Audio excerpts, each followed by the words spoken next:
Thanksgiving has always been my favorite holiday, not because of the decorations or the football games playing on the television in the living room, not even because of the turkey.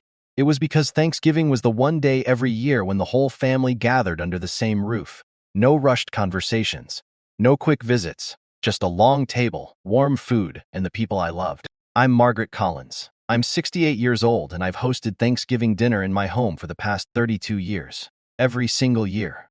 Even after my husband, Robert, passed away 8 years ago, I kept the tradition alive. Robert used to say Thanksgiving dinner at our house was the only holiday meal in America worth driving across 3 states for. And judging by how many people kept showing up, maybe he wasn't wrong.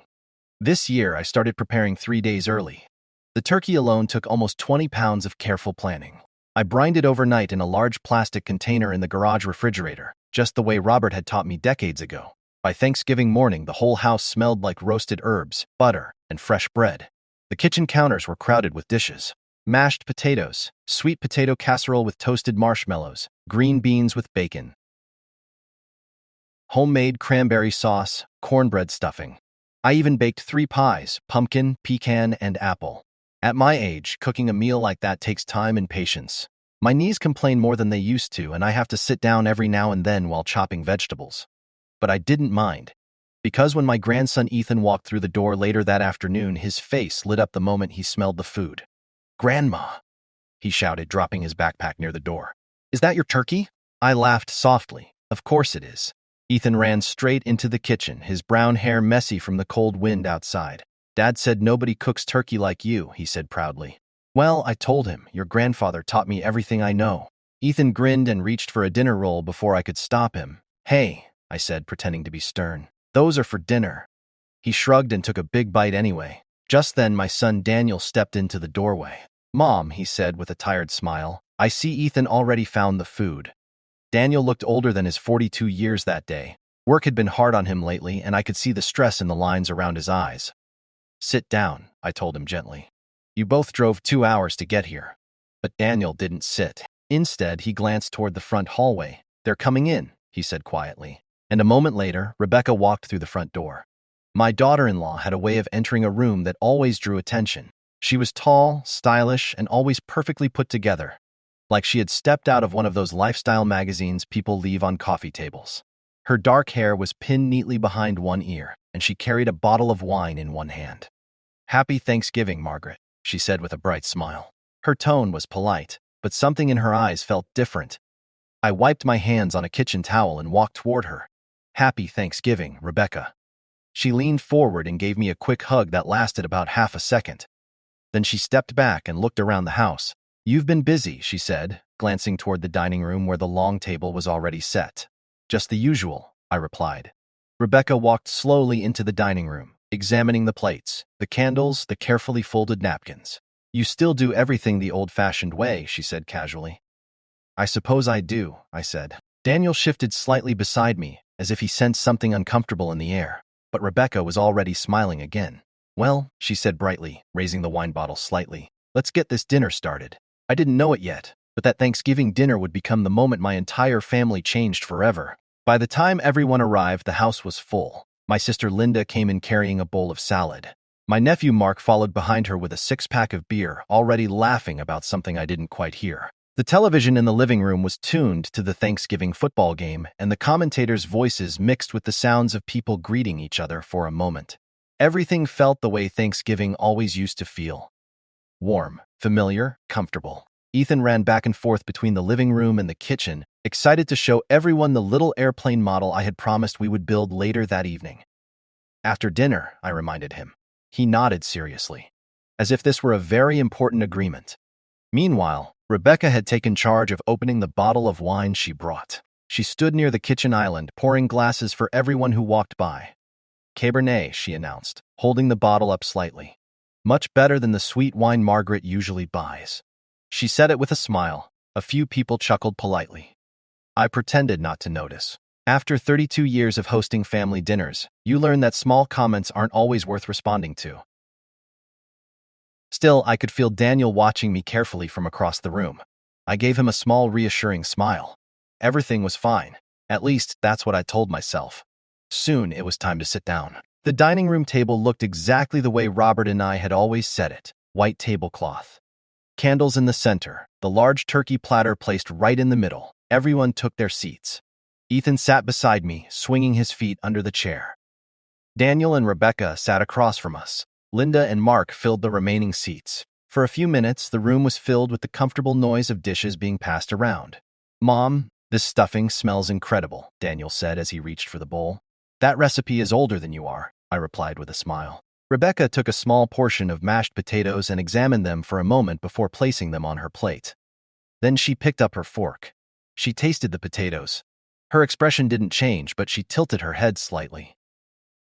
She said. No one spoke. She took another bite, this time of the green beans. Another small pause, then she looked around the table with a faint smile.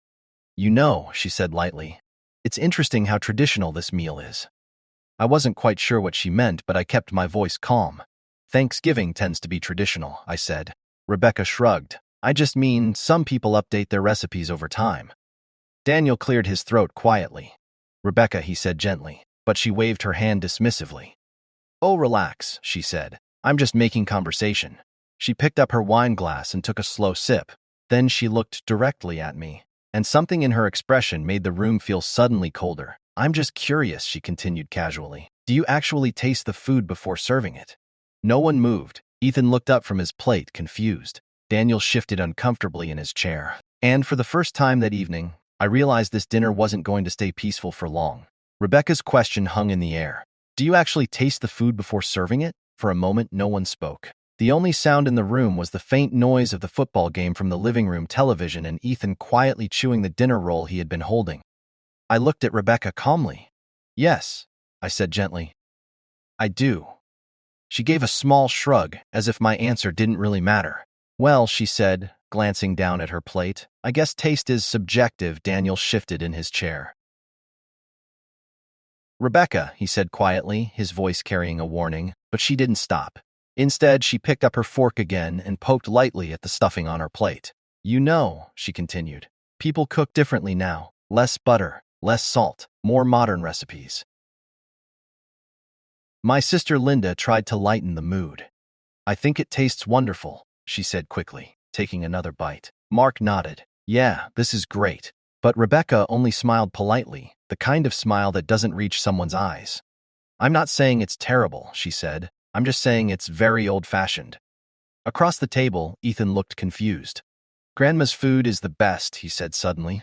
Rebecca glanced at him briefly. "Well, sweetheart," she replied in a sugary voice. "Sometimes kids don't know the difference." Daniel set his fork down. "That's enough," he said quietly. Rebecca raised her eyebrows. "What?" "I'm just being honest." The room had grown very quiet now. I took a slow sip of water and folded my hands gently in my lap. After hosting family dinners for more than 3 decades, I had learned something important. Sometimes silence says more than any argument. But Rebecca didn't seem to understand that. Instead, she suddenly stood up from her chair. The legs of the chair scraped loudly against the hardwood floor. Everyone looked at her. She reached for her wine glass and lifted it slightly, as if she were about to make a toast. "Oh, relax, everyone," she said with a light laugh. "Let's not make things awkward. It's Thanksgiving." Daniel looked uneasy. "Rebecca, sit down," he muttered, but she ignored him. She raised the glass a little higher and looked around the table. "Well," she said brightly, "since we're all here, I think we should say something." No one responded. Then her eyes landed on me. Her smile widened. "I'd like to make a toast," she announced. Ethan stopped eating. Linda lowered her fork. Mark leaned back in his chair. Rebecca lifted her glass toward me. "To Margaret," she said. Her voice sounded sweet, but the expression on her face was anything but kind. "To the woman who insists on cooking Thanksgiving dinner every year." A few uncomfortable glances passed around the table. Rebecca tilted her head slightly, studying me. Then she laughed softly. "You know," she continued, "I've always wondered something." She held her fork over the plate in front of her. "And tonight I finally have to ask." She scooped up a small bite of stuffing, looked at it, and then looked directly at me again. "Margaret," she said slowly, "do you really think people enjoy eating this?"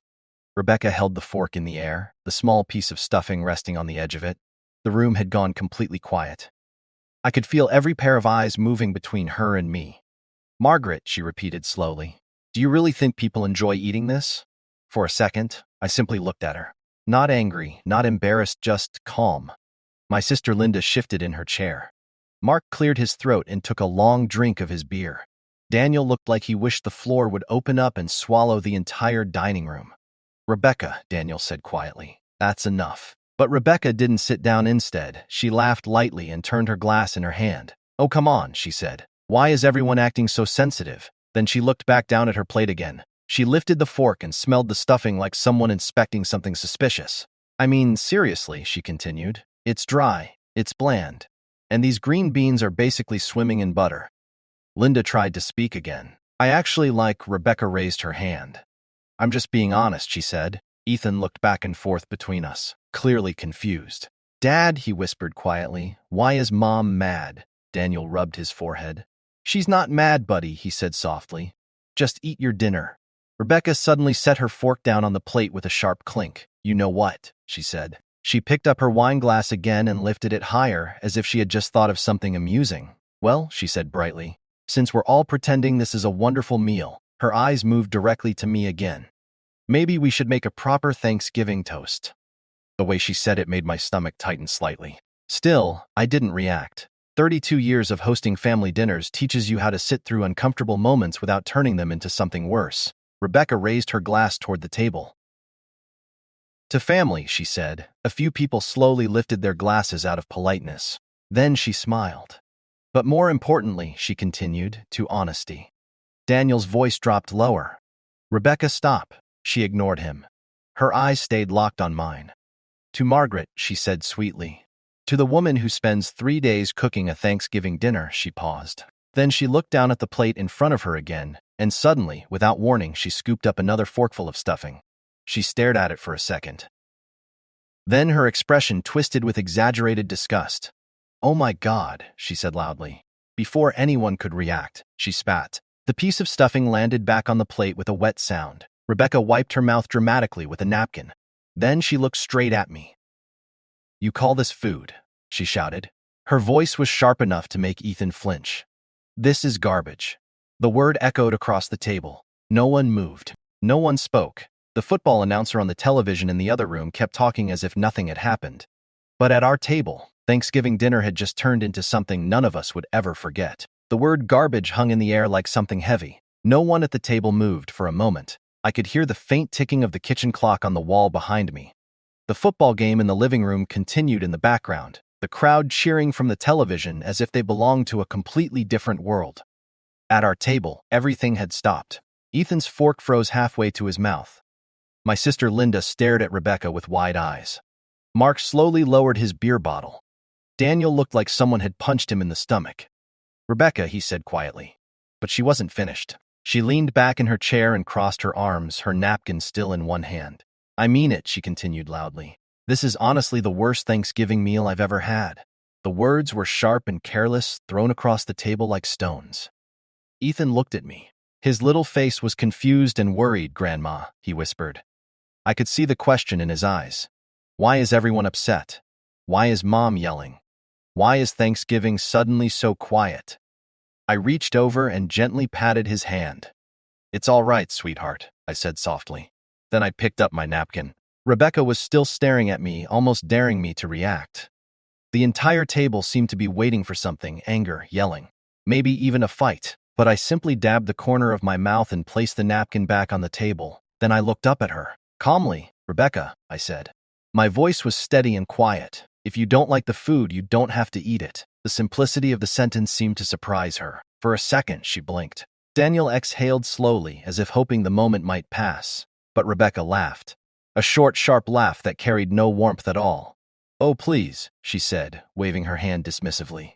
Don't act like I'm the problem here. She gestured toward the table. You spend days cooking this stuff, Margaret. Someone should be honest with you. Linda finally spoke. That's enough, she said firmly. Rebecca turned her head toward her. What? I'm not allowed to say what everyone else is thinking. No one else is thinking that, Mark muttered under his breath. Rebecca ignored him. Instead, she leaned slightly forward over the table, her eyes locked onto mine again. And honestly, she continued, her voice dripping with irritation, I don't understand why you insist on hosting every single year. Daniel's chair scraped lightly as he shifted. Rebecca, he warned, but she kept going. You're almost 70, she said bluntly. This whole thing is exhausting to watch. Ethan looked up again, confused. Grandma likes cooking, he said quietly. Rebecca barely glanced at him. Well, maybe it's time someone told her the truth. The room had gone silent again. Everyone was watching me now, waiting. But inside, something very different was happening. Because Rebecca thought this dinner was the moment she was finally humiliating me, what she didn't realize was something very simple. This moment was exactly the one I had been quietly preparing for. Rebecca's words settled over the table like a cold wind. You're almost 70. This whole thing is exhausting to watch. No one spoke. Daniel stared down at his plate. Linda shook her head slowly, clearly shocked by how far Rebecca had pushed things. Mark leaned back in his chair, looking uncomfortable. And Ethan looked at me. His little face was full of confusion. Grandma, he said quietly. I like your food. I smiled at him. Thank you, sweetheart. Then I took a slow sip of water and set the glass back down. Inside, I felt surprisingly calm. Because this moment wasn't actually new to me.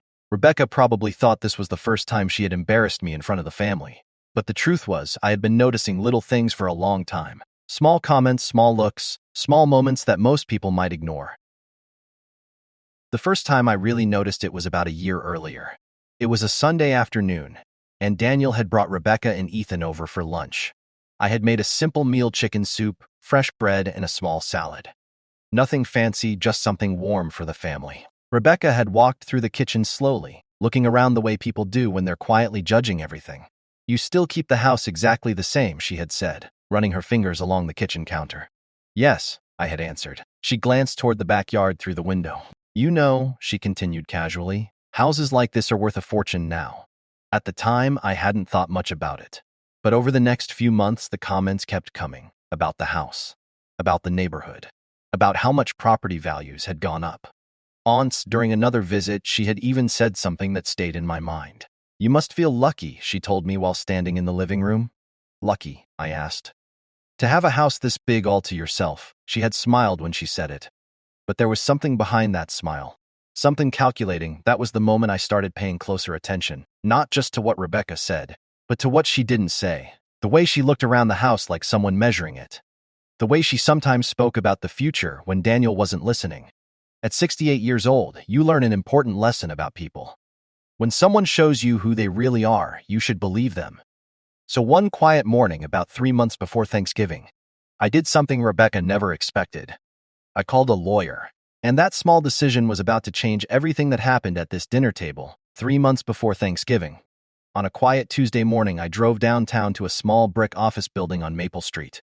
It wasn't a place most people would notice. No big signs, no fancy glass doors. Just a simple plaque beside the entrance that read, Henderson Fivinti Amp Cole Thivi Estate Planning Attorneys. I parked my car, turned off the engine, and sat there for a moment with my hands resting on the steering wheel.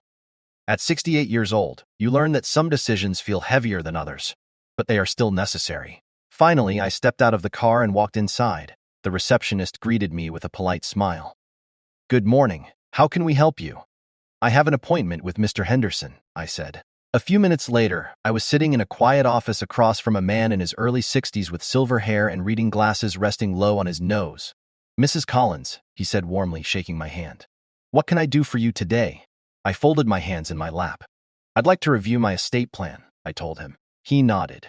That's always a good idea. For the next half hour, we talked about the house. The same house where I had raised Daniel. The same house where Robert and I had celebrated 38 Thanksgivings together. Mr. Henderson flipped through several documents as we spoke. And currently, he said, adjusting his glasses, your home would pass directly to your son. Yes, I said quietly. That's the traditional arrangement. I looked down at the polished wooden desk between us. I'd like to change that. He didn't seem surprised. Lawyers rarely are. May I ask why? He said gently.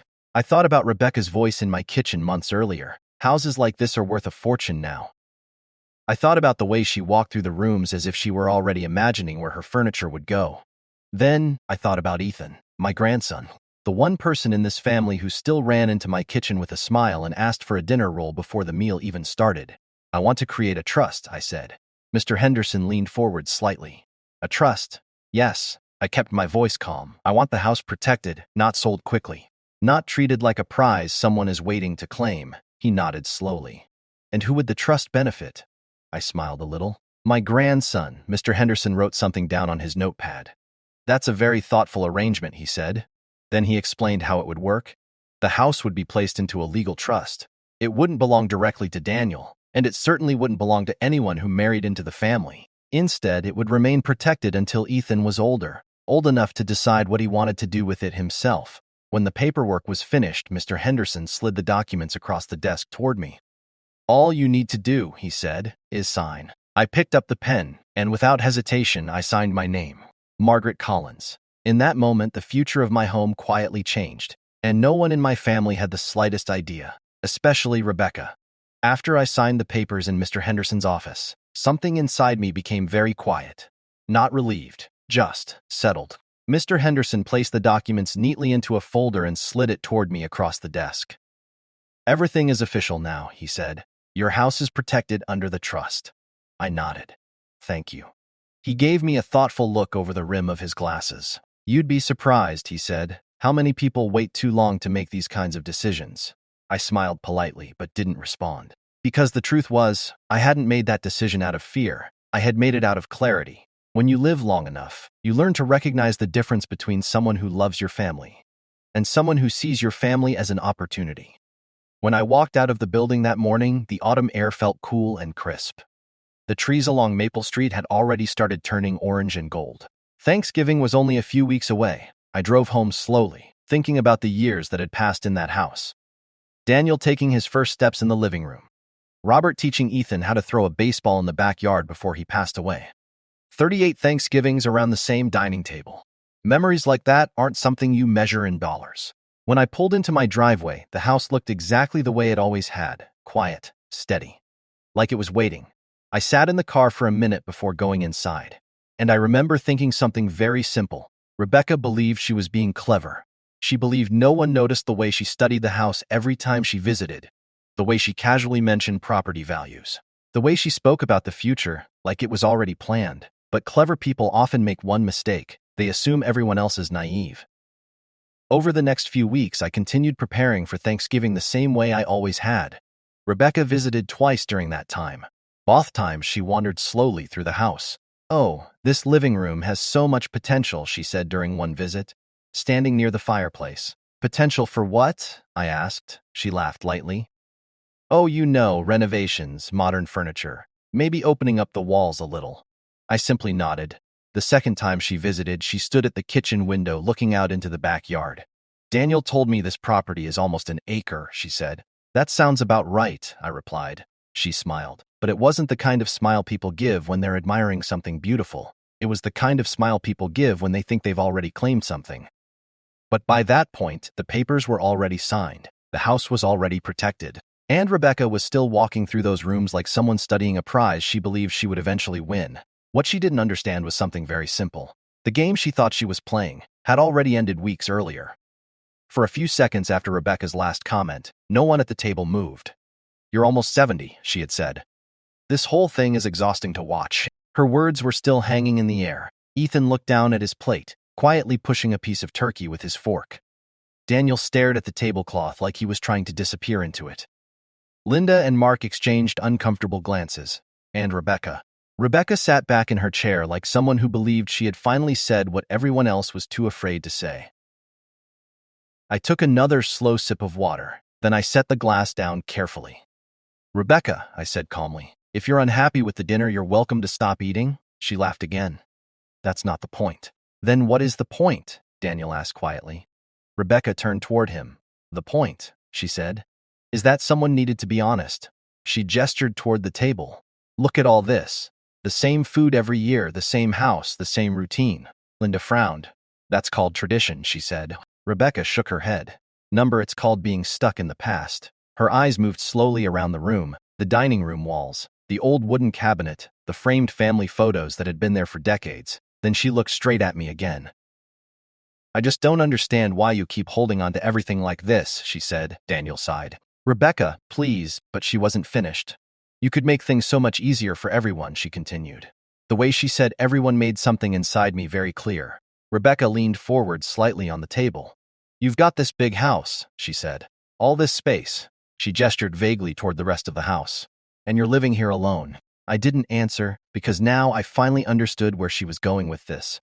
Rebecca continued speaking, her voice calm now, almost reasonable. You know, she said, a lot of people your age downsize. Mark raised an eyebrow. Downsize, he repeated.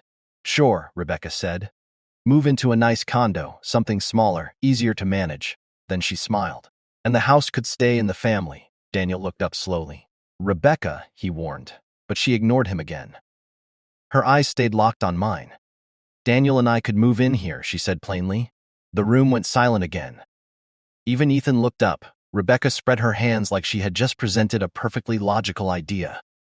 It would make a lot more sense than letting a house like this go to waste. For a moment, no one spoke. Daniel's face had turned pale. Linda stared at Rebecca in disbelief. And Ethan whispered quietly beside me, Grandma, are we moving? I gently placed my hand on his shoulder. No, sweetheart, I said softly. Then I looked across the table at Rebecca. And for the first time that evening, I smiled. Rebecca's words settled over the table. Daniel and I could move in here, she had said, as if she were offering a perfectly reasonable solution. No one spoke. Daniel looked like he had just heard something he couldn't quite believe. Rebecca, he said slowly, what are you talking about? She turned toward him with an impatient look. I'm talking about the obvious, she replied. Your mom is living in this huge house by herself. It doesn't make sense. Linda shook her head. This is Margaret's home, she said. Rebecca shrugged. Yes, right now. Then she looked back at me. But eventually things change. The way she said it was calm, almost casual, but the meaning behind the words was clear. Eventually. Daniel leaned forward in his chair.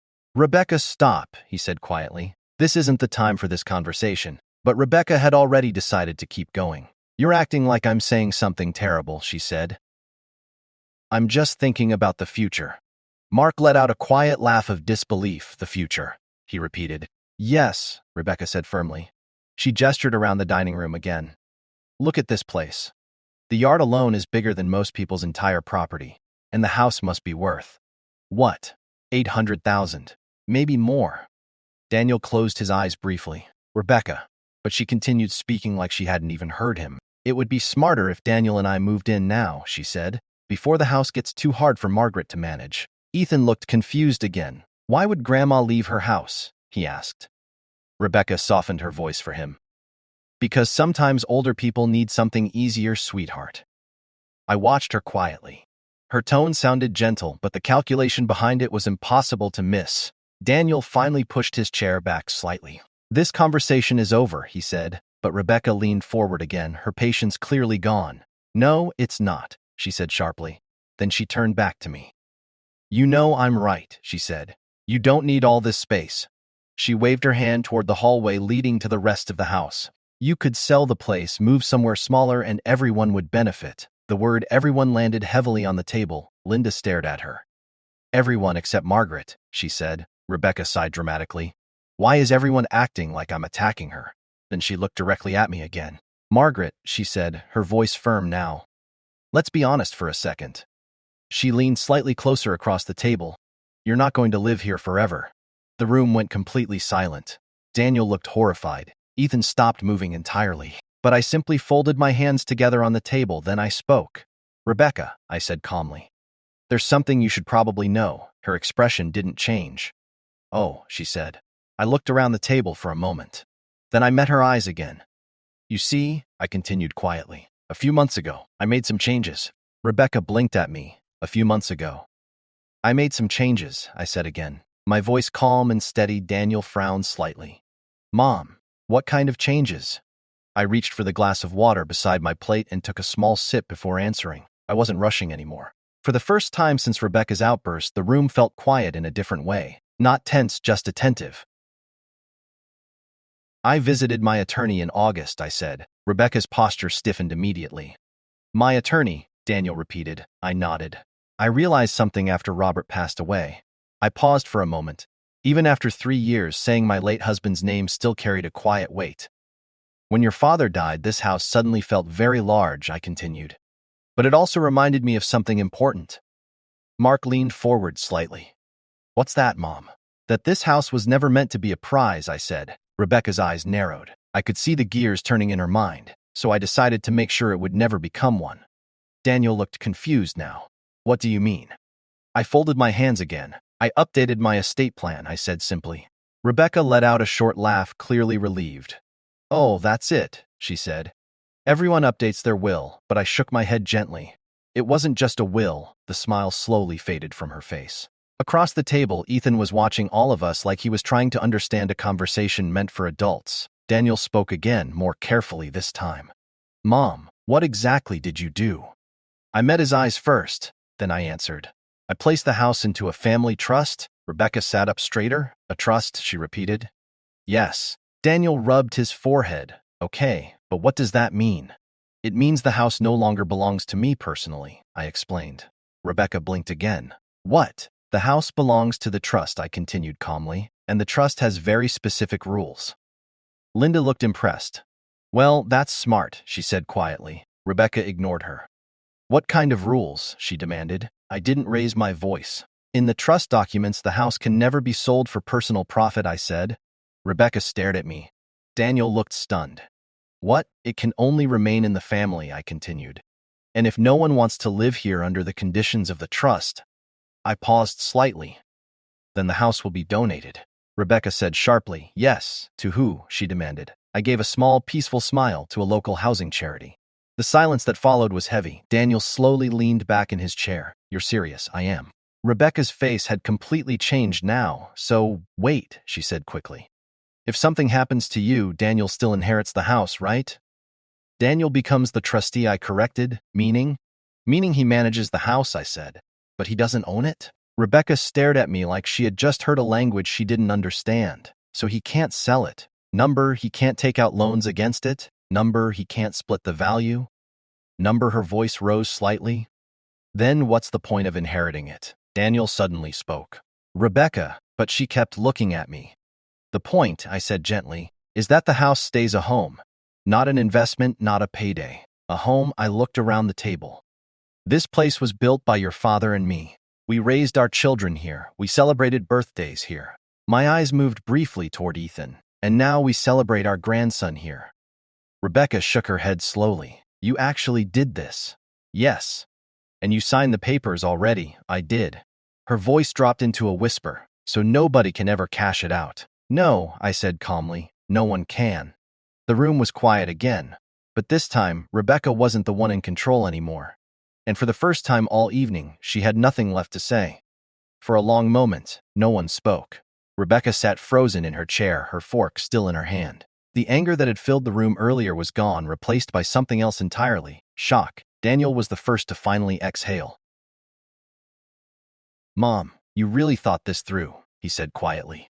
I nodded. I had time, I replied. 3 years gives a person a lot of time to think. Across the table, Ethan was still watching us carefully. He didn't understand everything we were discussing, but children always understand when adults are serious. I didn't want his birthday memory to become a story about conflict, so I gently reached for the small wrapped box beside my plate. Ethan, I said softly, before we forget the reason we're all here.